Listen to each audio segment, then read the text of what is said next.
I want to first start by thanking all of my colleagues for bearing with us through this process. I know it's been a long process. We've been at this for a few days now, since last week to be exact.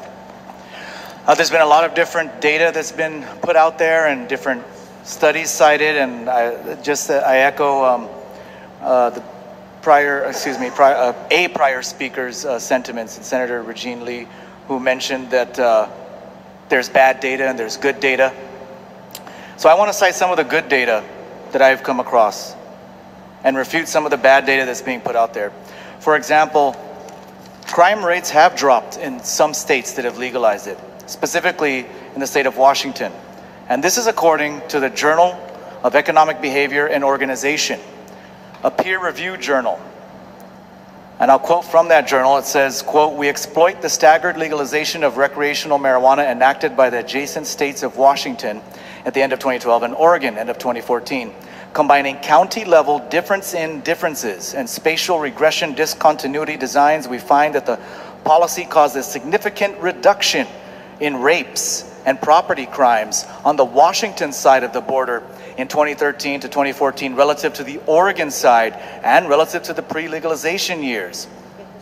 So what this study did was they not only compared rates before and after legalization, they compared it in two neighbor states. What they did was they compared Washington's crime rate after legalization to Oregon's crime rate after crime rate, which Oregon did not legalize at the same time as Washington. Washington legalized first, so they wanted to take a look at the border, counties along the border. And in counties along the border, they were able to see counties that are adjacent to each other, right next to each other. In the county where legalization occurred, that's where the crime rate dropped. In the county on the other side where legalization did not occur, the crime rate did not drop. Legalization also increased consumption of marijuana, but it reduced consumption of other drugs and both ordinary and binge alcohol drinking. Now they cite four possible mechanisms discussed: the direct psychotropic effects of cannabis, substitution away from violence-inducing substances, reallocation of police efforts, and reduced role of criminals in the marijuana business. That's exactly what we're doing here with this bill. In addition, youth consumption fell in Washington. According to a study published in the journal JAMA Pediatrics, the study was published in December 19th of 2018. This is just last year, just last December. This is a very recent study that shows marijuana use among teenagers in Washington state appears to have declined in the years immediately following the legalization of recreational marijuana in 2012, contradicting earlier estimates about the trend.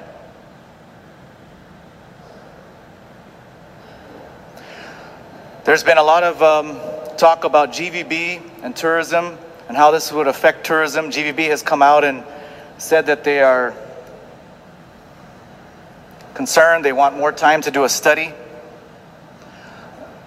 But they've had a lot of time. The medical marijuana laws were enacted 4 years ago. 5 years ago, I stand corrected. 5 years ago. They've been talking about doing a study on medicinal marijuana.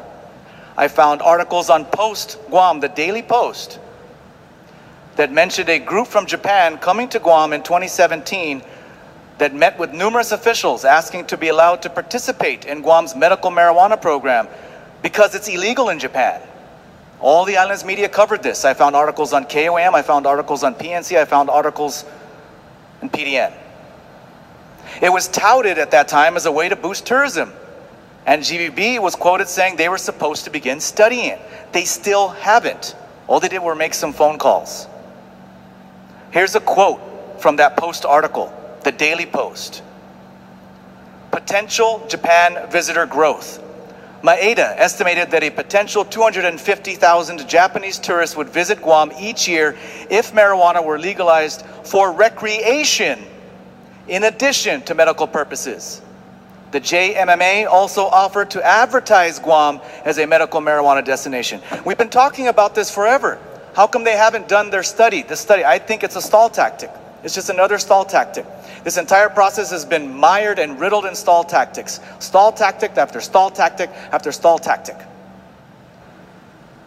Frivolous amendments by people who aren't even going to vote yes on the measure. Objections to objections after objections.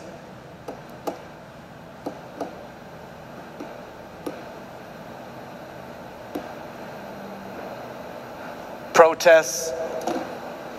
Those in support, and I've received numerous messages from both sides, those in support are of course scared to come out. They're scared to come out. They're afraid to.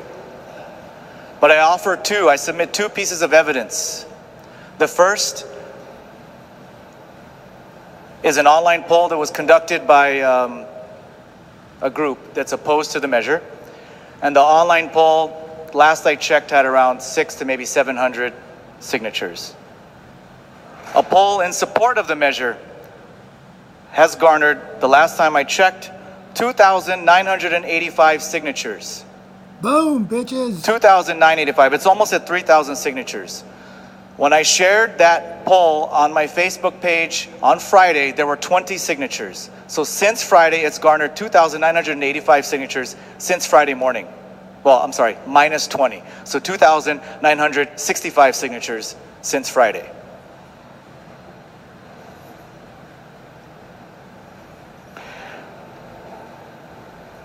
Again, a lot of the proponents are afraid to come out in support of the measure.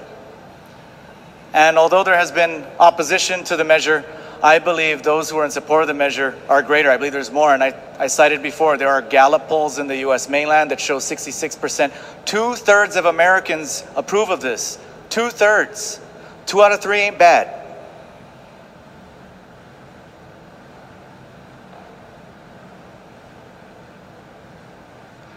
Similar polls conducted on Guam are showing the same thing. In fact, those Gallup polls show that the support goes across age groups and it goes across different demographics and across political beliefs. The Republican Party, I know, put out something in opposition to this measure. I respect their opinion, but I know that the entire Republican Party doesn't believe that way. And I know, especially in the US mainland, the Republican Party is divided on this issue as well. There's great factions in the Republican Party, the Libertarian faction, that is in fact in full support of this type of measure. There are members of the Republican Party that think this should be something that the GOP should carry under its banner, because it falls under some of the GOP beliefs of freedom of the individual, the same beliefs they talk about when they talk about gun regulation. Freedom of choice, freedom of individual choice. That's what we're offering here. Freedom of individual choice. To choose whether you want a substance like alcohol, which is responsible for over 88,000 deaths annually in the US, tobacco, which is even more deaths annually, or cannabis, which is 0 deaths annually. Choice, that's all we're asking for.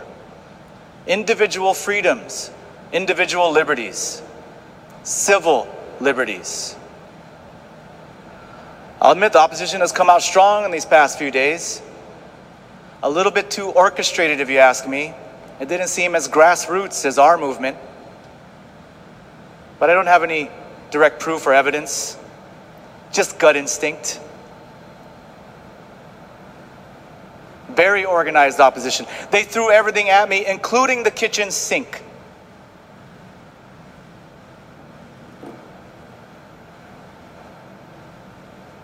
And I know some people feel that perhaps we're rushing this, but I don't think we're rushing this. I don't think people are tired of us rushing this legislation. I think people are tired of waiting for this type of legislation. They're tired of waiting, not rushing. They're tired of waiting for medicinal cannabis to go through.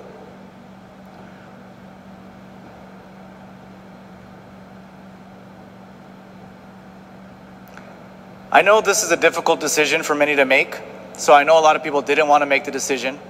And that's why I urged my colleagues to not send it back to committee or not send it to a referendum. I did not call anyone a coward. I did not. I was calling my colleagues to action, to vote up or down on this measure. If you believe in it, vote for it. If you don't believe in it, vote no on it. Let's just vote. We were elected to lead. So I'm asking my colleagues to lead and make a decision, yes or no, on this measure?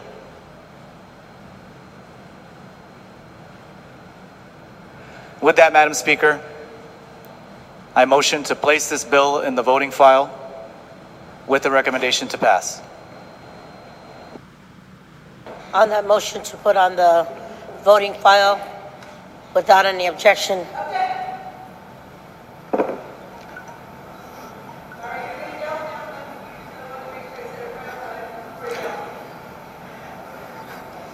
There has been an objection. All those in favor of putting it into the voting file signify by raising your hand.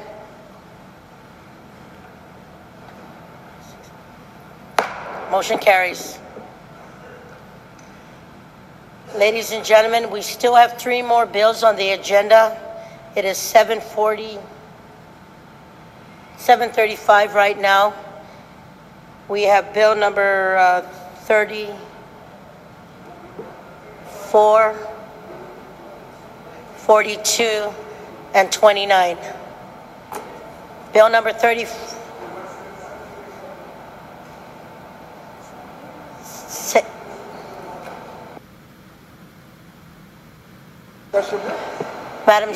Madam Speaker, I believe we are now on Bill 34 on the agenda. Yes, we are, Okay, Vice and I Speaker. think there's And some discussion on the floor whether some of our colleagues want to put their bill aside for next session. Can you just give us a quick recess? I sure will. Thank you, Madam Speaker.